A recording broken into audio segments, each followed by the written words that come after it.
Greetings and welcome to 3dmotive.com. My name is Alan Thorne and I'll be your instructor on this comprehensive course for game mechanics in Unity 5.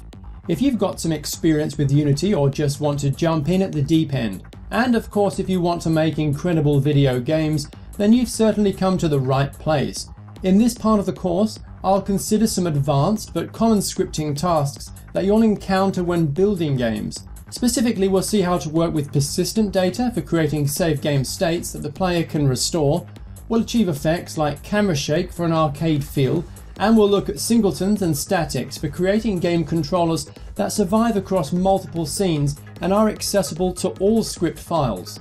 In addition, we'll look at mobile development, focusing on the accelerometer and how to interpret its input.